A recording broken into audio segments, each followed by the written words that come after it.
তো এই যে দেখুন একটি কবুতর যেটি মূলত হচ্ছে আমার বাড়িতে এসেছিল। এই কবুতরটিকে আলাদা করে রেখেছি। আর এর সাথে হাট থেকে কিনে নিয়ে এসেছিলাম একটা, সেটা মূলত জোড় নিয়েছিল জোড়টা কাটার জন্য। কেননা আমি আর একটি কবুতর নিয়ে আসছি সেম ব্রিডের, এই জন্য সেটাকে এর সাথে জোড় দেবো। তো এই যে এই জোড়া দেখেন, এরা মূলত ডিম দেবে 2-1 দিনের মধ্যে আবার। এই সেই জোড়া। এই নরটা দেখেন, সামনে যেটা সেটা নর আর পিছনেরটা হচ্ছে মাদি। এই মাদিটা কিনে নিয়ে এসেছিলাম। আর এই পায়রাটা আর এক ভাই দিয়ে গেল সেম ব্রিডার হওয়ার কারণে মূলত দুইটাকে জোড়া দেবো এখন। ওই সাদাটার সাথে জোড়া ছিল, সে কারণে ওকে আলাদা করে রেখেছি। আর এখানে দেখুন এই যে আমার ওই পায়রাটা কিন্তু উমে বসে গেছে। আর ওই পিছনে ওইটা হচ্ছে বাচ্চা আর এটা হচ্ছে মাদি, ঠিক আছে। আর এই যে দেখেন, এই কবুতরটা কিন্তু আমার অনেক শখের এবং অনেক প্রিয় একটা কবুতর। এটা কিন্তু এর ঘর না, যদিও এই ঘরের লোকজন একটু বাহিরে চলে গেছে, মানে ওই গাছের ডালে একটু আগে যেটা দেখলেন, ঠিক আছে। এটাই হচ্ছে মূলত ওই নরের ঘর। এই যে বাচ্চাগুলো বড় হয়ে যাচ্ছে আল্লাহর রহমতে আস্তে আস্তে। আর এই যে দেখেন, মোটামুটি ওই নিচেরটা হবে পায়রা আর আর উপরেরটি হবে পায়রি। এই তো দেখেন আরেকটা, এই পায়রিটি যেটি সেটি মূলত বসে আছে উমে।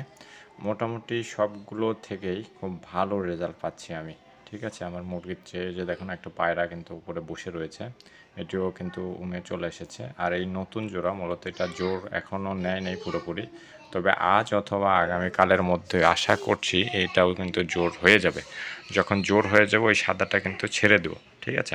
তখন আর এদের কাছে আসতে পারবেন। মূলত আমার এখানে রাখার সমস্যা হয়ে গেছে কবুতরগুলো, যে কারণে আমি ঘর বানাইতে দিয়েছি কিন্তু এখনও বানানো শেষ হয় নাই, আর আনতে পারি না। আর এই কবুতরগুলো দেখেন খাঁচার মধ্যেই রাখছি আপাতত। তবে বৃষ্টি আসলে একটু সমস্যা হয় রাত্রেবেলা, বিশেষ করে যখন শুয়ে পড়ি তখন এসে আবার দেখা যায় যে এগুলোকে ঢেকে দিতে হয়। এটা একটা সমস্যার মধ্যে পড়ছে এখন।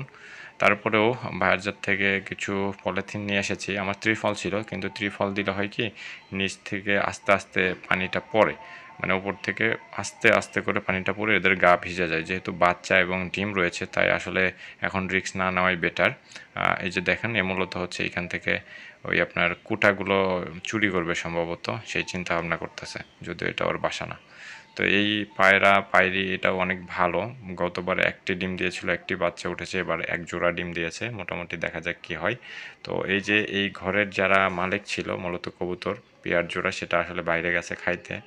আর আমার কবুতরগুলোর এখন একটা সমস্যা আমি উপলব্ধি করছি, সেটি হচ্ছে আমার এই কবুতরগুলো মাঠে যায় না খেতে। এটা হচ্ছে একটা সমস্যা।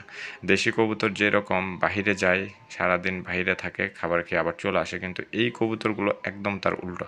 এদেরকে সারাদিন এই আশেপাশে গাছগুলোতে থাকে, যখন খাবার দিই তখন শুধু নেমে খায়, আর খাবার না পাইলেই বাড়িতে একদম উড়াউড়ি করে সব এলোমেলো করে ফেলায়। এটাই হচ্ছে এদের সমস্যা, ঠিক আছে, এই গিরিবাজ জাতের কবুতরগুলো। তো যাই হোক দর্শক, আজ এ পর্যন্তই। ভালো থাকবেন, কথা হবে আগামীতে অন্য কোনো ভিডিও নিয়ে।